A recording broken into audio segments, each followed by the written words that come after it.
नमस्कार बच्चों, सामाजिक विज्ञान प्रश्नोत्तरी सीरीज का यह 7वां वीडियो है। आज इस वीडियो क्लिप में हम लोग 3 प्रश्नों को डिस्कस करेंगे। आइए प्रश्न देखते हैं। पहला प्रश्न है, भारत में पाइपलाइन परिवहन के 3 महत्वपूर्ण नेटवर्क कौन कौन से हैं। यह प्रश्न आपसे पाइपलाइन नेटवर्क के बारे में पूछ रहा है जो महत्वपूर्ण है। आइए देखते हैं इसका उत्तर है कि भारत में पाइपलाइन परिवहन के 3 महत्वपूर्ण नेटवर्क हैं। ए, उत्तरी असम में तेल क्षेत्र से उत्तर प्रदेश में कानपुर तक, यानी असम से कानपुर उत्तर प्रदेश कानपुर तक। इसके बीच में गुवाहाटी आता है, बरौनी आता है और इलाहाबाद आता है। इसकी शाखाएं बरौनी से हल्दिया तक, राजबंद और राजबंद से मौरीग्राम और गुवाहाटी से सिलीगुड़ी तक जाती हैं। ये बीच बीच में इसके जंक्शन है, यानी ये पाइपलाइन असम से लेकर उत्तर प्रदेश के कानपुर तक आती हैं और बीच बीच में जंक्शन है। दूसरी है, गुजरात में सलाया से लेके पंजाब में जालंधर तक। इसमें बीरमगाम, मथुरा, दिल्ली और सोनीपत के माध्यम से आती हैं, यानी ये बीच में जंक्शन है। गुजरात, चाकछू और अन्य स्थानों में कोयली को जोड़ने के लिए इसकी शाखाएं हैं। ये दूसरी पाइपलाइन है। तीसरी पाइपलाइन जो महत्वपूर्ण है वह गुजरात के हजीरा से मध्य प्रदेश के विजयपुर होते हुए उत्तर प्रदेश के जगदीशपुर पाइपलाइन ये आती हैं। इनकी राजस्थान में कोटा, शाहजहांपुर, बबराला और उत्तर प्रदेश के अन्य स्थानों पर इसकी शाखाएं हैं। तो आपने ये 3 महत्वपूर्ण पाइपलाइन देख लिए जो भारत में काम करती हैं। इनका जो मैप है वह इसमें आप आसानी से समझ सकते हैं। इसे 3 अलग अलग रंगों से दिखाया गया है, लाल, हरा और नीला, और बीच में जो जंक्शन है उसको भी इसमें दर्शाया गया है और नंबर्स डालकर उन्हें लिख दिया गया उनके नाम को। तो आप इसे आसानी से देख सकते हैं, समझ सकते हैं, इसे याद कर सकते हैं और प्रश्न आए तो आप इसे लिख भी सकते हैं। आइए दूसरा प्रश्न देखते हैं। दूसरा प्रश्न देखने से पहले देखें, जो बच्चे अंग्रेजी माध्यम से लिखते हैं उनके लिए ये प्रश्न अंग्रेजी में लिखा गया है इन 2 स्लाइड्स में। आप इसे देख कर नोट कर लें, पॉज कर लें, आसानी से आपको समझ में आ जाएगा। दूसरा प्रश्न देखते हैं कि भारत में 5 राष्ट्रीय जल मार्गों के नाम लिखिए। ये आपसे वाटर हाईवे के विषय में पूछ रहा है।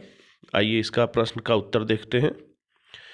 भारत में 5 राष्ट्रीय जलमार्ग इस प्रकार हैं। राष्ट्रीय जलमार्ग संख्या 1, यह इलाहाबाद से लेकर हल्दिया तक जाती है। कौन सी नदी पर है ये? गंगा नदी पर। इसकी दूरी कितनी है? 1620 किलोमीटर। दूसरी राष्ट्रीय जलमार्ग संख्या 2 है जो सादिया और धुबरी के बीच में है। यह ब्रह्मपुत्रा नदी पर है और राज्य है इसका आसाम। तीसरा जो राष्ट्रीय जलमार्ग संख्या 3 है यह केरल के वेस्ट कोस्ट नहर कोट्टापुरमा, कोम्मम उद्योग मंडल और चंपकरा नहर, यह 205 किलोमीटर है। चौथा राष्ट्रीय जलमार्ग है वह गोदावरी और कृष्णा नदियों के साथ साथ काकीनाडा पुडुचेरी नहरों के खंड में आते हैं। यह 1078 किलोमीटर है। ये गलती से यहाँ सेंटीमीटर लिखा गया है, ये किलोमीटर है। और पांचवा राष्ट्रीय जलमार्ग संख्या 5 जो है वो मातई नदी के साथ ब्राह्मणी नदी, महानदी और ब्राह्मणी नदियों के डेल्टा चैनल और पूर्वी तट नहर पर, यह 588 किलोमीटर है। जो इंग्लिश माध्यम से लिखते हैं ये बच्चे आप इसको पॉज करके देख सकते हैं, नोट कर सकते हैं।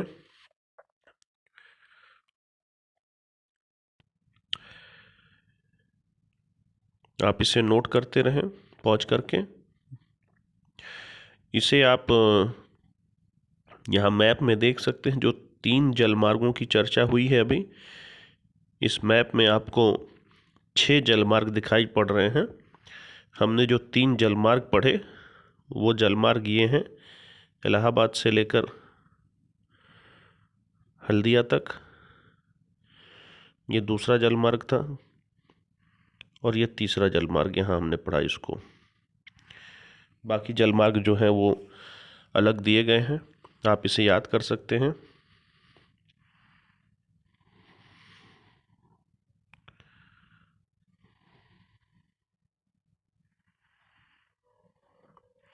तीसरा प्रश्न है बच्चों, भारत में जलमार्गों के किन्हीं 3 विशेषताओं का वर्णन करिए। Describe any 3 features of waterway in India. आइए देखते हैं। जलमार्ग परिवहन का सबसे सस्ता साधन है। जलमार्गों के लिए न तो निर्माण लागत और न ही रखरखाव लागत की आवश्यकता होती है, क्योंकि वे नदियों, झीलों और समुद्रों और महानगरों को राजमार्ग के रूप में उपयोग में लाते हैं। दूसरा है, वे भारी कच्चे माल के परिवहन के लिए उपयुक्त हैं। और तीसरा इसका जो फीचर है, इसकी विशेषता है, वह है जलमार्ग ईंधन कुशल और पर्यावरण के अनुकूल परिवहन का साधन है। ये 3 महत्वपूर्ण जो है इसकी विशेषताएं हैं जलमार्गों की। आपको इसका एक उदाहरण देते चलते हैं। जो लोग अंग्रेजी माध्यम से लिखते हैं वो इन स्लाइड्स को पॉज करके नोट डाउन कर लें। जलमार्गों का एक उदाहरण हम देते चलते हैं, आइए देखते हैं। ये जो मैप है ये ग्रेट लेक्स ऑफ यूएसए हैं। अमेरिका में जो है 5 बड़ी बड़ी झीलें हैं बच्चों, जिनमें lake superior, lake Michigan, lake Huron, lake eri और लेक ओंटारियो। ये लगभग अमेरिका के पूर्वी तट के ऊपर पूर्वी क्षेत्रों में पड़ती हैं। और ये झीलें जो है ये प्रकृति का वरदान है वहाँ के लिए। और वहाँ की सरकार ने एक बढ़िया काम किया है कि इन सभी झीलों को उन्होंने इंटरकनेक्टेड कर दिया है। और बाद में इन झीलों को उन्होंने सेंट लॉरेंस नदी के साथ जोड़ते हुए उत्तरी अटलांटिक ओशन के साथ इन्होंने जोड़ दिया है। और इन सभी झीलों के किनारे किनारे इन्होंने बहुत सारे उद्योग क्षेत्र लगा रखे हैं, औद्योगिक क्षेत्र बना रखे हैं, जिनके कारण उन फैक्ट्रियों में बने हुए माल को, प्रोडक्ट को, वो आसानी से इन्हीं झीलों के माध्यम से सीधे सेंट लॉरेंस नदी के माध्यम से उत्तरी अटलांटिक महासागर तक पहुंचा देते हैं और फिर वहां से वो बाकी दुनिया के लिए चला जाता है। तो इन झीलों ने उत्तरी अमेरिका में यूएसए के विकास में बहुत बड़ा योगदान दिया है। तो जलमार्गों के विकास से देश का विकास भी जुड़ा हुआ है। इस प्रकार आज हमने 3 प्रश्न देखे। इन 3 प्रश्नों को आप जो है आसानी से समझ सकते हैं और परीक्षा में इन्हें आप लिख सकते हैं। आज की वीडियो में केवल इतना ही। वीडियो को लाइक करें, शेयर करें और कमेंट में अपने प्रश्न पूछ सकते हैं आप। अब मिलेंगे नेक्स्ट वीडियो में, तब तक के लिए धन्यवाद, नमस्ते।